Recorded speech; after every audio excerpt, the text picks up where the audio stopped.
Today's speaker is Alex. He's the founder of JSTAR.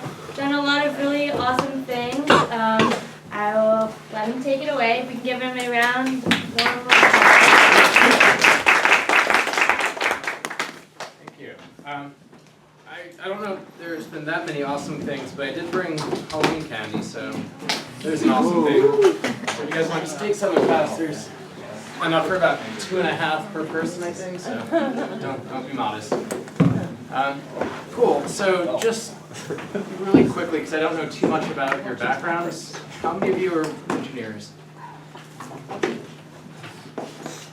All right, and how many of you are, do you guys have a business major? Is that a thing here? Yeah. The closest thing to a business major, how many are you?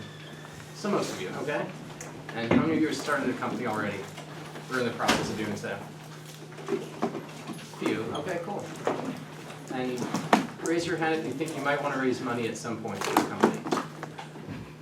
Okay. So I was asked to mainly talk about struggles, failures, hardships. I guess that's the topic of the course. And I'm going to do that. But I can either do that for the entire time, or I can do that for a little bit and then give you a ton of advice on raising money.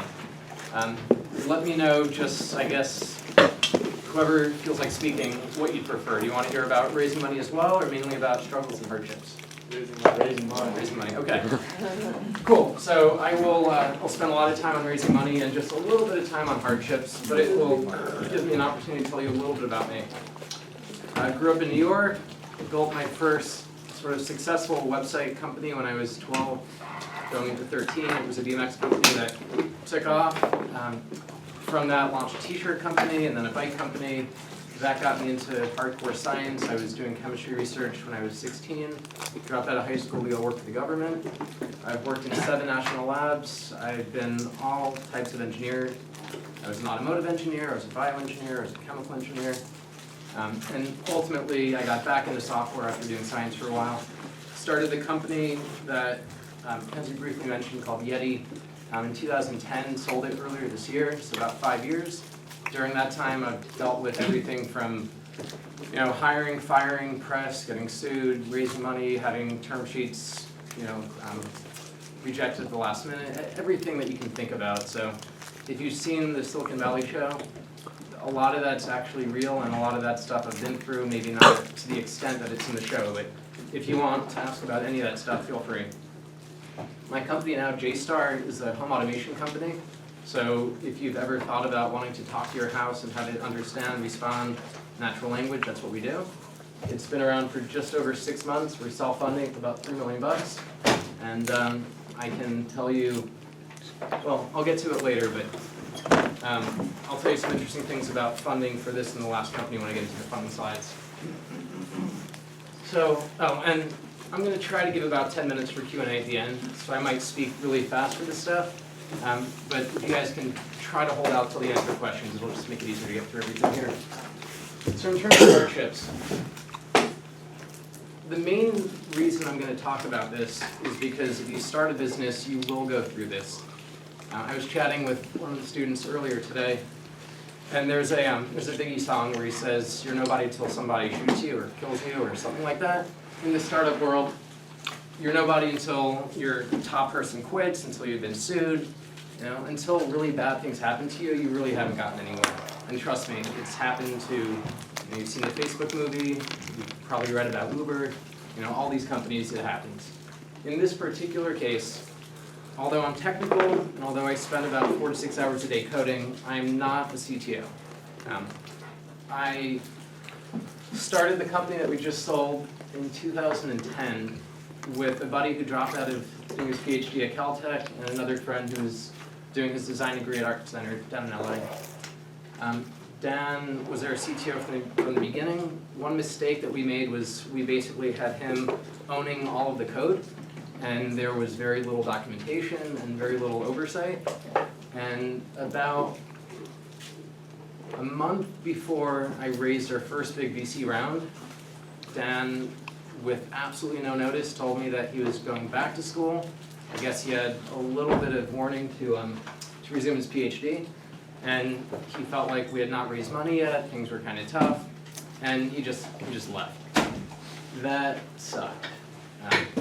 That basically almost cost us our investment. It was a tough thing to recover from. I had to basically take over all the coding for, it's probably only 4 or 5 weeks, but 4 or 5 weeks with an active site with tons of users was just a pain in the ass while trying to recruit a new CTO. There are a lot of things I would say to do different, other than the fact that you could do everything to avoid the hardship here, and something else will kick you in the face.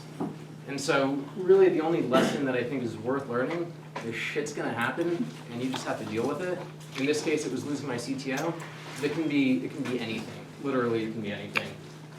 And so I don't want to go too much into this. I don't want to get into the funding stuff, but feel free to ask me questions later. I know a lot of business students are thinking, how do I find a CTO? How do I incentivize them? All that kind of stuff. We brought down on, we had no funding. It was just, a crazy idea with no traction at the time. So I can talk about that. But basically, losing him turned out to be probably the best thing that happened for the next point I'm going to bring up. But it was awful at the time. Which leads me to getting sued. I've been sued with this one company 4 or 5 times. And over just usually bullshit claims that someone's trying to rattle you down. Sometimes it's a small competitor, sometimes it's one of the big companies. In this particular case, CTO left, hustled through, raised money, got really good growth, got really good traction. 1.5 years goes by, we get slapped with a lawsuit. He claimed that he owned 50% of the company, which his contract did not state. It didn't matter that all of the legal work was done the right way, with the right signatures, everything was done legit. His claim was that at some point I told him that he was worth, or he was getting 50% of the company. And because that claim was there, to prove that he was wrong would have meant literally hundreds of thousands of dollars in lawyer fees for them to go through every email I've ever sent, every email he's ever sent, every text message, every Facebook message. And at the end of the day, being right would not have recouped my cost. And so he probably knew this, and it's something to be aware of. Anyone can sue you at any time for no reason, and your only recourse is usually to settle. It sucks, it's not fair. As a startup, you're not gonna have a lot of money, but the reality is, it is likely to happen. It's not something that you can just wish away, and it will screw over your chances of raising more money. So if you're talking to investors and you get a lawsuit, you have to disclose, and investors don't want to fund a lawsuit. And so it basically freezes funding until you get it resolved. This went not all the way to court in terms of an actual court case, but it went to court in terms of doing a mediation, which is with an actual judge. It's not sort of officially, it's no real court in session, but you're in the courthouse with the mediator. It's state or it's city mandated that you show up, or you basically forfeit the case. The whole thing cost us probably 1/4 of the money we had in the bank. It sucked. But getting it done meant we could then raise more money and keep things going. So again, the only takeaway is shit's gonna happen. If you're timid, if you can't take it, don't start a company, because there's literally no way to prevent it. I've gone back and I've said, what if I had this contract? What if I did this? What if I did that? There's literally nothing you can do other than trying to avoid people that seem like they might be bad people. Now, I'd known this guy for 5 years. We had worked together on other projects. There was really nothing that I could have seen going in, but that is one thing to think about. If you're thinking that you're gonna start a company with someone who seems shady, but for some reason you say no, I really wanna do it because I need that, or a coder or something like that, think twice. It doesn't matter if you don't succeed, but if you do succeed, people are gonna come knocking. And so that was a pretty tough lesson. And number 3, this is something that every company goes through if you're a VC-backed company. Funding is a series of rejections. It's a series of, as an engineer for me, logically trying to think through what you're doing wrong, when quite frankly, half the investors you pitch to just don't have any funds to invest. And they're never gonna tell you that. They'll take every meeting and they'll drag you on and they'll make you think everything's great, you won't get a check, and you'll start to really feel bad. That's the reality of raising money 99% of the time. It's not a fun experience. As a hardship, it's always a hardship because you wouldn't be raising money unless you needed it. At least my advice, which we'll get to next, is never to raise money unless you absolutely need it. And so it's just this feeling of, you're putting everything into your company, you're working 20-hour days, you're living on pennies, you're just really doing what you can to get by to build this dream of yours. You're going in, meeting these investors, every checkbox is checked, you've got all the right pieces, you've got a great team, you've got great traction. The reality is most investors are not going to invest and you have nothing to do with it. And yet you're going to feel bad. You're going to feel miserable.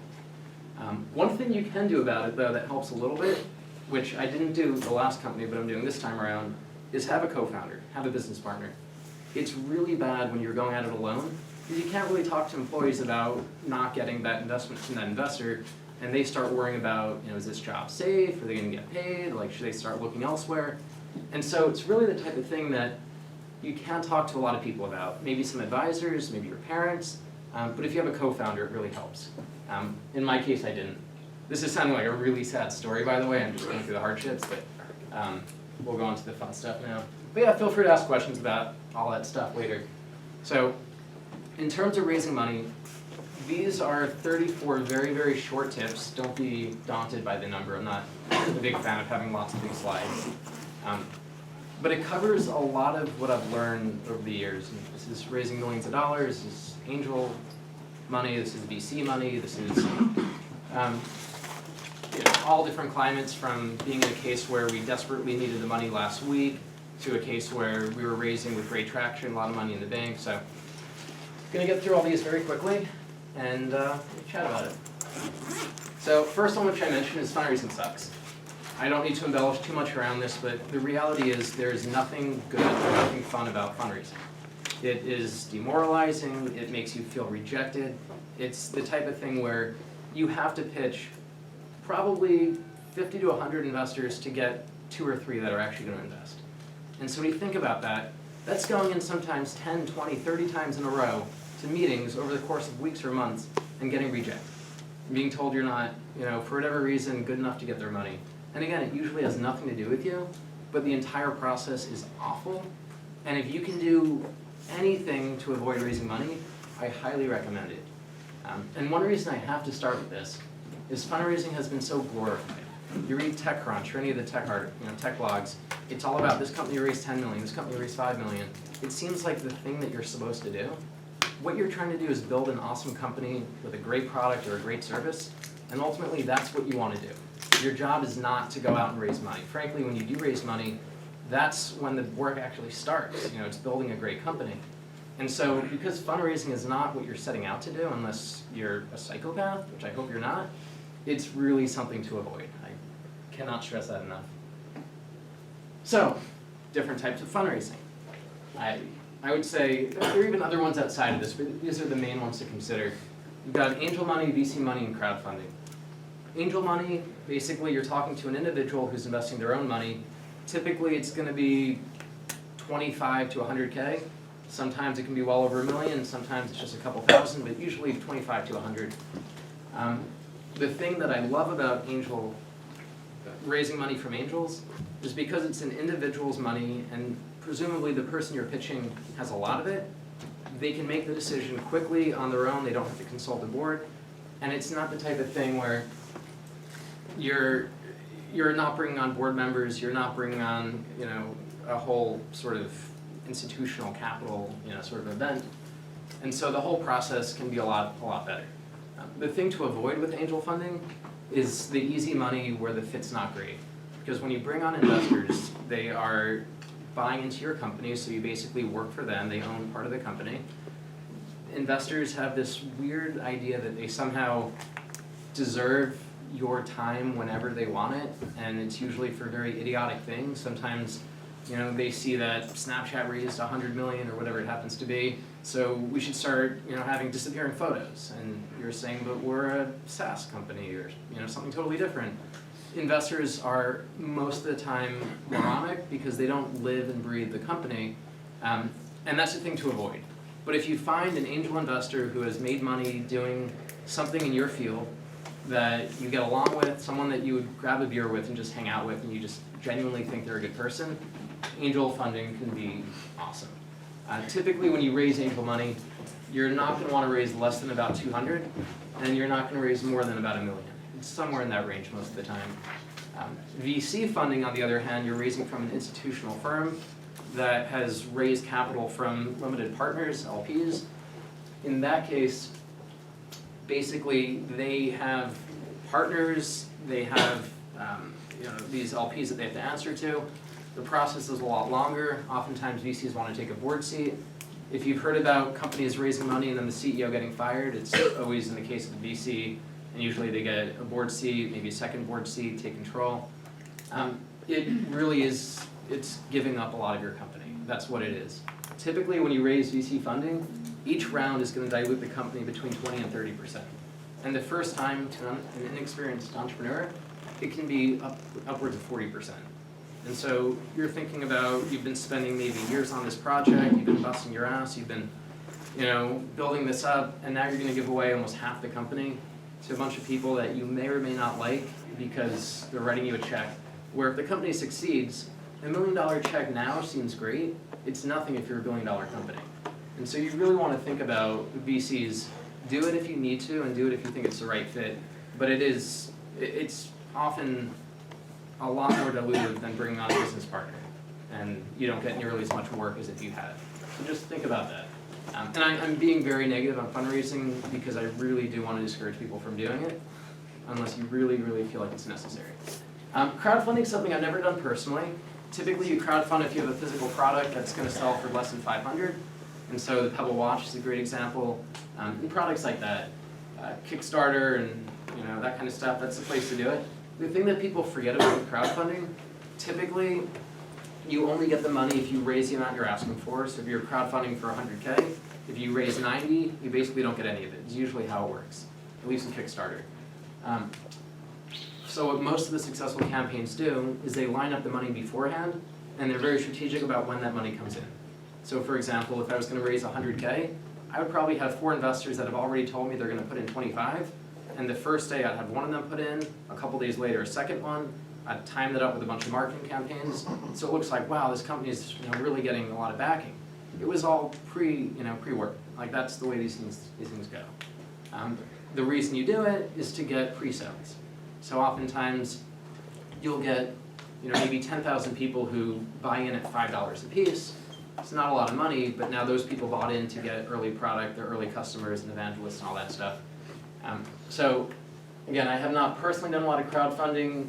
That said, the guy who I hired to head business development for me, his last company was a crowdfunding company that he had built for a couple years, spent a lot of time in the space, and it's an interesting model. But don't think that you've got this great idea for this new water bottle, you're going to put it on a crowdfunding site and it's just going to work. You really do have to do a lot of the fundraising beforehand, and it's just to kind of get it growing, get some more press. How much to raise? The number is actually a lot more formulaic than you might think. It's not some number that's just thrown out of thin air. When you raise money, the worst thing that you can do is not raise enough to get to the next milestone. So for example, let's say you're building up a website and somehow you're raising money before you've even launched. When you launch, you're going to be judged on how many people are using it, what the metrics look like, and you can figure, based on what Series A fundraising looks like, you probably need at least 100,000 users, if not 1 million users for the next round, depending on how much you want to raise. So what you need to do is you need to say, to get the product to that amount, to raise the next amount of money, I need to have enough money to get me to that milestone. And then you say, how much time is it going to take? How much am I burning each month? So if you're spending $10,000 a month, which might sound a lot to you, it's really not a lot. If you're spending $10,000 a month and it's going to take you a year, you need to raise 120K to just make it. The reality is there are going to be issues, it's going to take longer, so always raise at least 1.5 times what you think. Instead of 12 months, raise 18 months. The reality is that's even probably too short, but that's the way to think about it. So when's the next milestone you're getting to? How much time do you think it will take to get there? Double that because it's going to take longer. How much you're spending every month, and just multiply that. And that's how you figure out how much to raise. It really is that formulaic, and if you're not doing it that way, you're doing it wrong. So how much to raise should not be something you think a lot about. The only unknown is, will it take us 12 months to get there, or will it take us 18 months to get there? That's where you really don't know, but you have to try to think about as best you can. Unless you've already started and sold companies and you've got a proven track record, or you're the son or nephew or brother or someone really important, it's going to be really hard to raise money with just an idea. Not really hard, it's basically impossible. The easiest way to get nowhere in a meeting is to talk about all these ideas. We're going to do this, we're going to do that, so the market is. If you can go into a meeting and just simply say, here's my phone, play with it, and someone can play with the app that you built or whatever the product is, you're going to have a much, much easier time. It's an emotional sell, and most entrepreneurs never get to the point of having a good product out there, which again leads me back to what I was saying before. If you can build a product without raising money, build it first.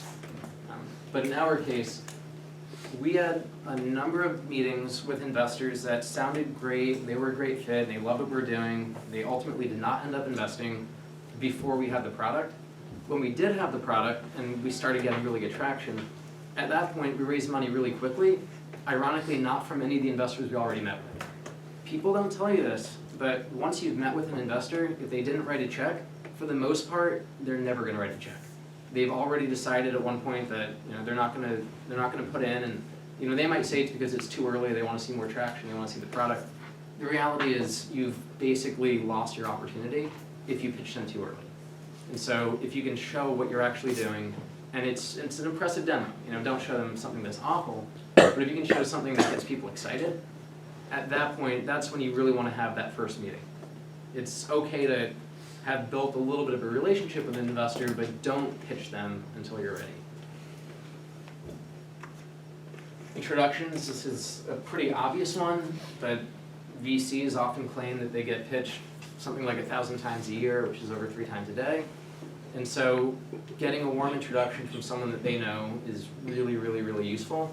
And the thing that's interesting is that they being the investors, legitimately do have a hard time finding good deals. And so if they put money into an if they put money into an entrepreneur, and you can meet with that entrepreneur, because oftentimes entrepreneurs like to be mentors and help out and give advice, and the entrepreneur likes what you're doing and they make an introduction, one, that entrepreneur feels good because they helped out the investor. 2, the investor feels better about the meeting because it came from a trusted source and someone they've already put money into. And then 3, the fact that this investor is getting sort of warmly introduced to you and they're now thinking a little bit better about what you're working on, you've got them sort of in a very different mindset. Because typically an investor is looking at you saying, I'm meeting with you for one reason or another. Often it's just to get intel because you're investing in one of your competitors and you don't know it.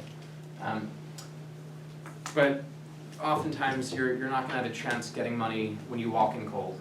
And so I look back, there were a few investors I did close that I didn't get introductions from, but I hustled my ass off to impress them and to let them know who I was before the meeting. It's not that it can't be done, but it's so much easier going through someone that knows them. So take me for example. It's not hard to see who's invested in my companies before, go on AngelList, it's all out there. If you see that I invested in someone that you think is a fit, you send me an email saying, hey, I was in the class, this is what I'm working on, I think this investor is a good fit for this particular reason. Because you know that they tweet a lot about golf and you're a golf company, or they invest a lot in these types of companies and you're that type of company, whatever the reason. If I look at it and I think, you're right, like this is something that that investor actually has a fit with, I'm happy to make the intro, and it's much, much better for you. So think about that before you just, immediately go after someone. This is part of what I just said, but be specific about who you target. One of the worst things you can do is say, oh, Mark Cuban, he's on Shark Tank, therefore I want to go pitch him. You have no idea if your business is a fit for him unless you really think about where's he already put his money. And investors often have a thesis. It's how much money they're investing, when in the year they're going to invest, whether or not they like to invest only within certain types of companies, or other investors don't like to invest in competitive companies. So if they invested in a mapping app, they're not going to invest in another mapping app. Other ones want to invest in all the mapping apps. So you really want to look at what they've done. And again, all of that's on AngelList. Does everyone know AngelList here? If you don't, just angel.co, AngelList. You can look up companies, see who invested in them, look up investors, see who they invested in. It's a really nice way of just getting a sense of what's going on. There's also Crunchbase, which is a offshoot of TechCrunch. That does a decent job, but AngelList is a little bit better. So raising money is typically this process where multiple people end up writing checks, and there's always a first, right? You can't not have a first investor. That first investor is known as a lead investor, and the majority of investors will never lead. In fact, the majority of investors, if they were to be honest with you, they would say if you're raising $1 million, they want you to have $900,000 of that in the bank, and then they'll grab the last 100K, but only if there's someone else who wants that and you choose them over the other one. Like, they want to feel like you don't need them, they want to feel like it's oversubscribed. And so you want to try to think about, when you're meeting with an investor, if you haven't raised any money yet, has this investor ever been a lead investor? Have they ever been the first money in? Talk to their entrepreneurs, ask them directly that question. If you're talking to an investor and it seems like it's all going well, and you say to them, by the way, do you ever lead rounds? Have you ever been the first investor in? If they'd be like, oh, no, not really, like we usually like to invest with other investors, they're like, great, totally makes sense, let me get back to you, when we've got a lead. Don't even do the ask. Because if you say, cool, like maybe I can be the exception, you've shot yourself in the foot. You're not going to be the exception. So think about that. Get your docs in order. Almost every meeting that I go into with an investor, I show up with nothing on me. I'm just, there to chat. I don't like doing formal presentations. I don't like going through, hard numbers. But I know everything. I've got it all in my head. I've done the business plan. I know, all the facts, all the information. At the end of the meeting, if they're remotely interested, they're going to say, can you send me over an executive summary, a deck, whatever you've got, because they need to review it. They need to review it with other people. They need to think about it. The reality is they're going to say something like, but don't worry, if you don't have it, like, it's okay. That's a lie. If you don't have it, you're not going to get the money. And if you do have it, which the answer is you should have it, and because I'm telling you to, make sure you have it on Dropbox with a link so that as you're walking out of that meeting, you can just simply go to that link and email it to that investor right away. Because right now you're fresh in their mind, they're thinking about you, they remember what you talked about. If they ask for it, it's because they're actually interested.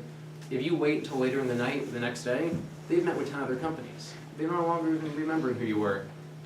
But don't seem so overeager that you come in with a little binded folio thing with everything laminated. Don't do that. But have it on Dropbox ready to go so you can send a link and just have everything in order. When you are fundraising, it's a full-time job. That doesn't mean you're not doing other stuff. It means you're doing this 100% of your time, plus you're doing everything else. But it's not the type of thing where you're going to say, I'm going to work on my company and just fundraise on the side, or I'll take a meeting a week. If you're really going to raise money, if it's going to happen, it has to be your full-time effort. And the reason is most investors end up investing because there's a forcing function. Basically, you're telling them, I'm meeting with these 10 companies next week, and as soon as we're at $1 million, we're not raising any more. And they're going to look at that list and they're going to say, shoot, these all can write in 250K checks. If I don't put in money before he has those meetings, I might miss my chance. Because sometimes an investor will make a decision on the spot, and frankly, if you say yes, that's your word. You don't go back on that. So raising is a full-time job because if you get a lot of meetings all stacked up at the same time, that's what forces an investor to go, and it's fear of missing out. I mentioned Angels and Crunchbase, don't have to go over that. Legal, do it right, don't try to be your own lawyer. The reality is if you're starting a company that is likely to raise money, raise VC money, there's no reputable law firm that won't do the legal work for you with no money down. In our case, we had all the legal work done with a $15K deferred agreement until we raised at least $500,000. And so the fact that we didn't have to worry about paying for the legal work when we didn't have the money, and once we had $500K, $15K wasn't a huge deal anymore, it meant that we had everything done right from a law firm that when we told the investors we were speaking with, this is who's backing us and this is who did our legal work, they really like that. And when you don't do that, I use LegalZoom, or I don't have docs yet, they get really worried because they're worried that your co-founder is going to sue you, that things aren't really figured out. So do legal right, go to a real law firm. Again, getting an introduction is probably the best way to make that happen, but if you have a company that's actually likely to raise money, I have not seen a legit law firm that won't do this for you. So it's really nice to know, and I didn't know that going in. Don't worry about the valuation. Many people get really hung up on, my company's worth 1.2 instead of 1.22 million. At the end of the day, your company, if you're building a VC-backable company, it's either going to be $1 billion business or it's not going to matter. And so if you find the right investor and they're going to put in the money that you're asking for, they're not incentivized to give you a bad valuation. It basically means you have less incentive to build a business if you own too little of it, and they know that. They also know that you're going to raise money another time, and it's going to look really weird to future investors if these investors cheated you. So what I find is there are very typical ranges that VCs put in money at, and for the most part, I'm not saying just to say yes immediately to everything, especially not if the investor's sketchy, but if you're pitching Kleiner Perkins and they give you a term sheet, basically don't worry about the valuation, it's fine. And that was hard for me to understand in the beginning, but the reality is it really is fine. You've already given away too much of your company anyway. Yeah. So when you're raising money, you're hot for a very short amount of time, and then you're not. And when you're hot, you have to be out raising. And so typically what I try to do is time a new product update, so an app update that's a major new version 2.0 or whatever, with a bunch of press that's going to hit Monday through Friday of the week that I'm doing 20 VC meetings. Because when I go in there on Monday, and then Tuesday they read about us in TechCrunch, then Wednesday they read about us in the Next Web, and then meet with someone else on Thursday, and they say, I just saw you in these places. It builds all this hype and all this buzz. And the reality is if that were spread out over a lot more time, it wouldn't do the same thing. So keep in mind, when you're raising money, you want to be the hot company at that moment, and you're only going to be hot for a very short amount of time, and take advantage of it. Your reputation's everything. You are being referenced against anyone that you have in common with these investors, if they think they're actually going to invest. So when I meet with an investor, if they're legitimately interested, they're seeing who we both have in common on LinkedIn. They're probably checking Facebook. They're probably looking at my Twitter. And anyone that they see that we have in common, they're calling up and saying, what do you know about Alex? What can you tell me about what he's done in the past? Is he someone I should put money into? And you'll probably never know this is even happening. That's the freaky part. And I mean, to this day, I have suspicions about people that talk. I have no real idea who did. But I get calls all the time from VCs who say, I see you're connected with this person. What do you know about them? And the reality is, I'm going to be honest. And there are times where I know people that screwed over their co-founders or did things, and other cases where people are legitimately awesome and brilliant and hardworking. Your reputation is super important in everything you do, and this is a tiny, tiny community.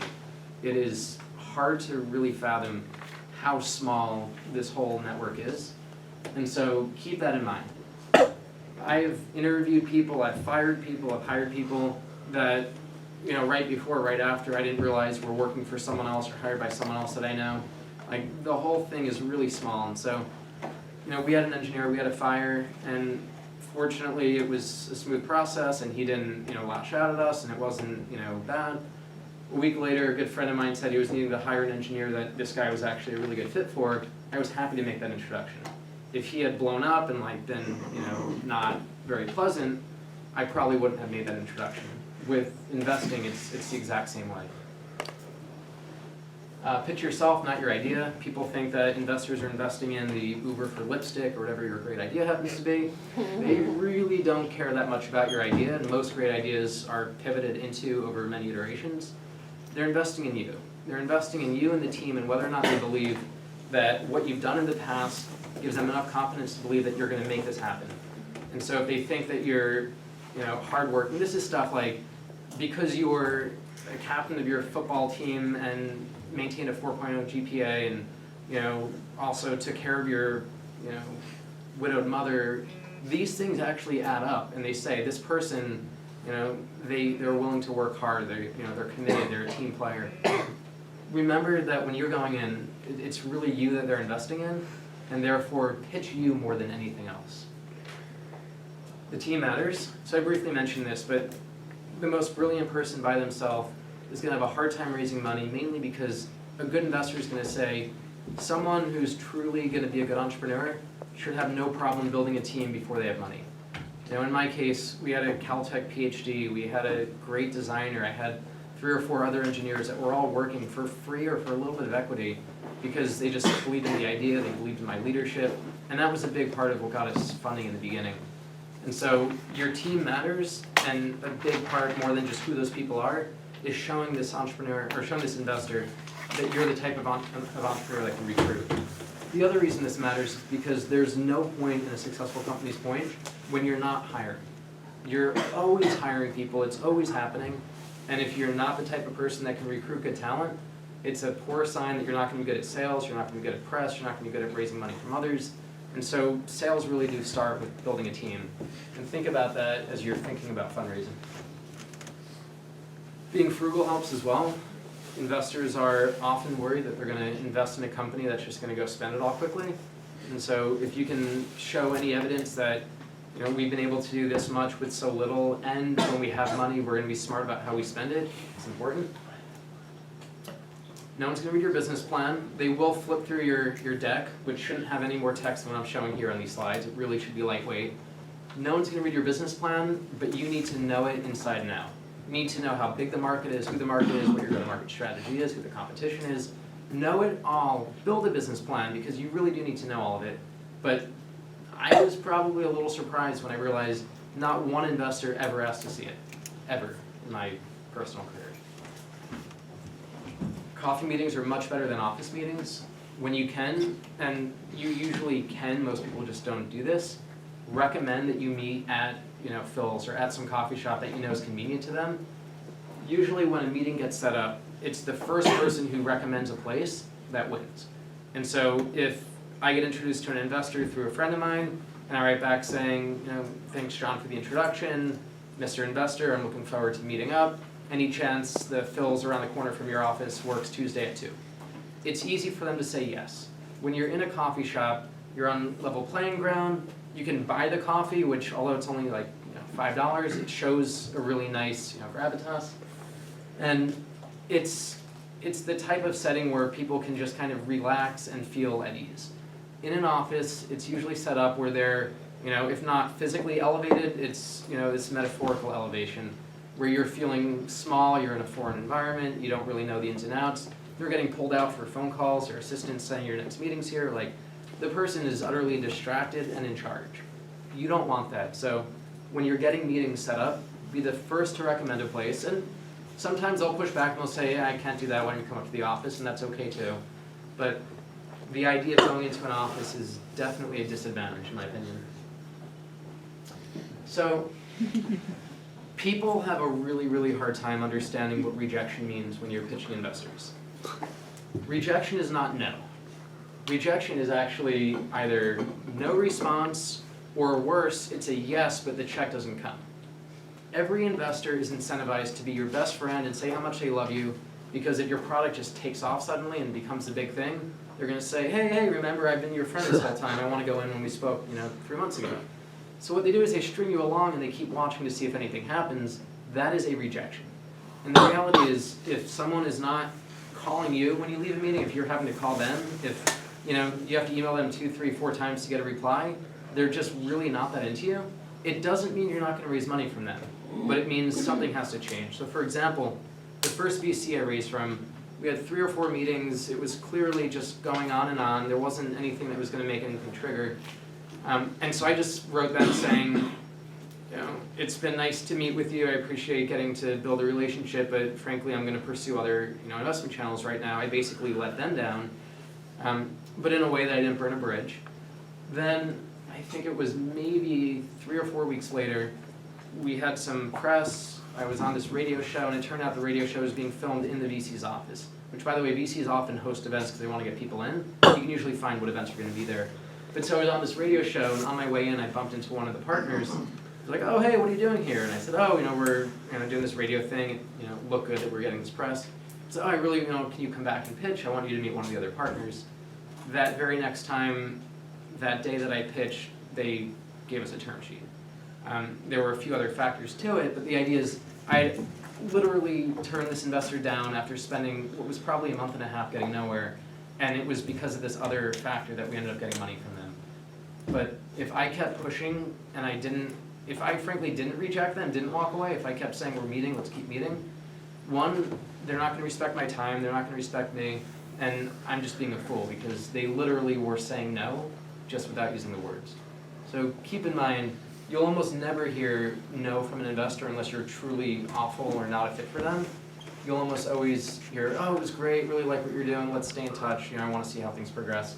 That's a no.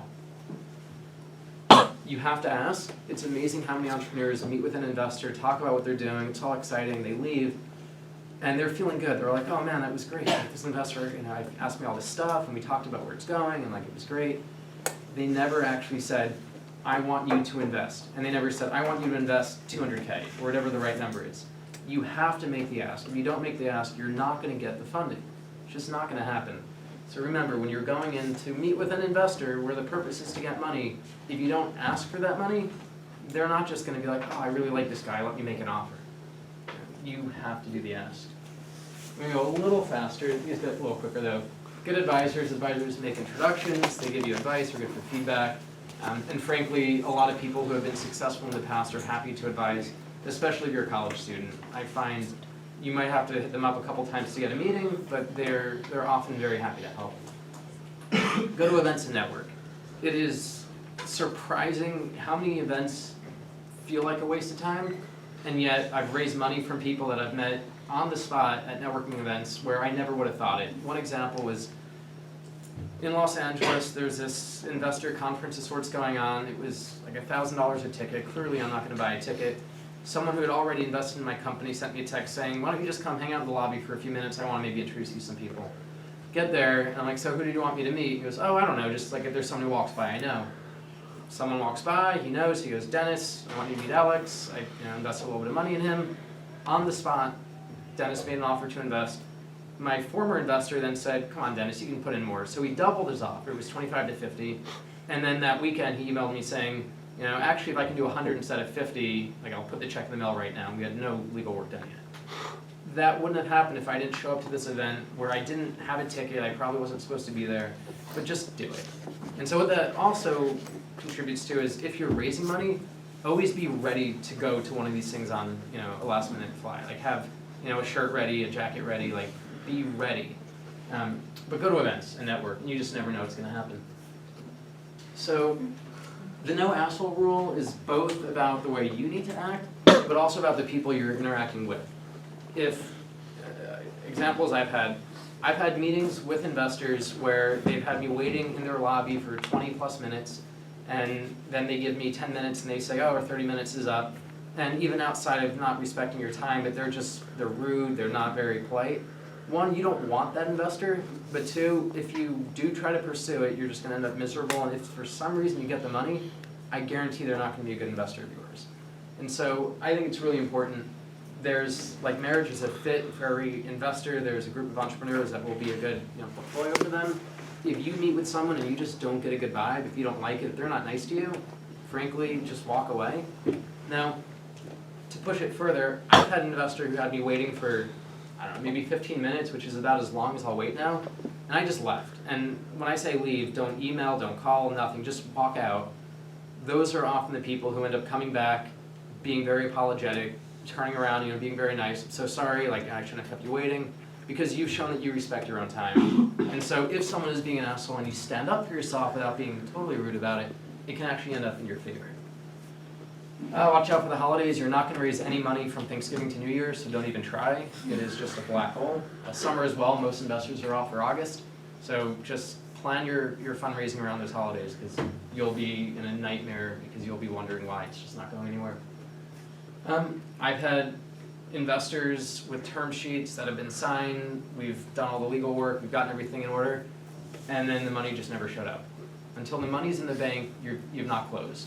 And so it's awesome to celebrate when someone says, hey, I'm in for 100, and everything sounds great. The reality is, until the money's in the bank, you haven't closed the investor.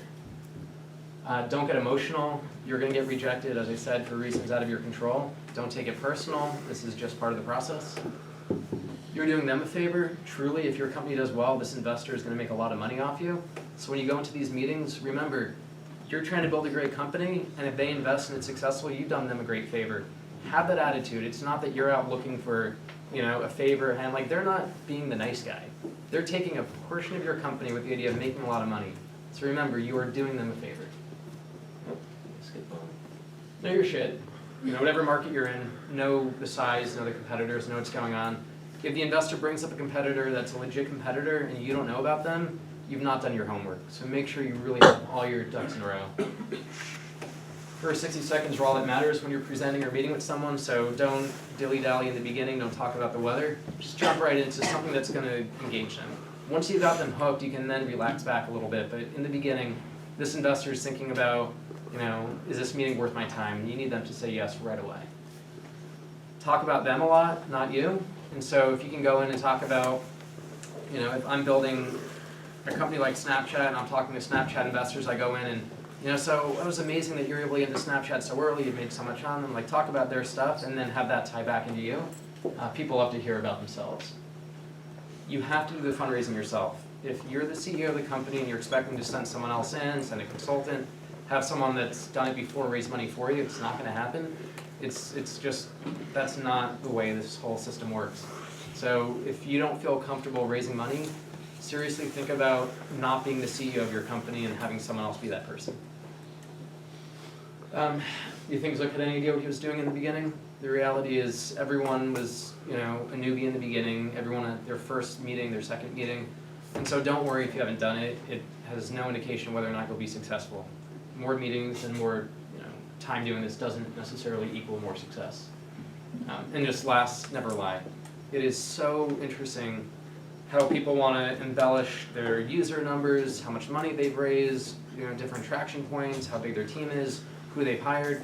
Be brutally honest, because if you get caught in a lie, again, going back to your reputation, it will bite you. So that's it. I know I probably run long. We only have 3 minutes or so left. So open up for questions, but to let you guys know, I'm happy to stick around after. And so if anyone does want to keep chatting or anything, I'm happy to stay around. But questions? What would be your main advice on the creation of it? So Especially before. be really, really good about understanding your weaknesses. You're not going to do everything well. In fact, you're probably only going to do one thing well in the beginning, and hire people who fill those holes. So if you're not great at design and your product's consumer facing, you need a designer. If you're not technical and it's a software company, you need a CTO. So be really critical about, this is what the company needs to succeed, here's what I'm good at, which should only really be 1 or 2 things, and here are the other things that I have to fill. And that's really how you want to build out the team. The other thing though, and it's super, super important to remember, I would hire someone that's not the best at their skill, but they're a really good fit in the beginning, more than someone who's really, really talented, but not a fit. Because it's a family, it's a small group that needs to work together. And so that team needs to just gel really well. If you don't mind me asking, how much funding have you been able to acquire from all these investors? So current company, which I didn't really talk much about, is $3 million, but that's more or less self-funding with my partner. With Yeti, it was a couple million. At the pool was initially $50K, and then $610, and then a little bit more after that. So That's all from investors? yes. Yeah, it's part of the reason I sold the company. I kind of hate fundraising, as I've made very clear. And if you're building a consumer product that doesn't have a clear business model, which at Twitter, Facebook, Instagram would be, you're just raising money all the time. It's miserable. Yeah. When you're building a team, how do you divide up equity? The wrong way to divide up equity is to just go equal. Never say there are 4 of us, so we're all just going to be a quarter. Second thing is equity should always vest. So if you're not clear on this sort of process, there's always going to be with equity in basically every startup that has good advice, 4-year vesting with a 1-year cliff. And so what that means is up until 1 year, if someone leaves, they actually get no equity. And it's, I think, a really good policy, because if someone who's otherwise going to get a quarter of the company leaves in 6 months, you don't want them taking a quarter of the company. So usually there's a 1-year cliff, and then oftentimes you'll invest monthly or quarterly after that, where the whole thing is fully diluted in 4 years. In terms of what percentages, I think it's important to differentiate the founders versus early employees. And it's usually pretty clear the founders are around before things are really happening, they kind of start things, and then people come in. The founders, it's a matter of, you should ideally all be full-time, you should all be doing this, pretty much the same, commitment level. And then there are equity calculators out there for what a CEO should get, a CTO, et cetera. If the founders are just a CEO and a CTO, it's okay to basically go 50-50, but beyond that, you want to be a little bit more careful. Is that? All right, it's 8 o'clock. I don't want to keep anyone that doesn't want to be here, but anyone that wants to stay, I'm happy to keep going. So by all means, feel free. If you guys have to go or. Did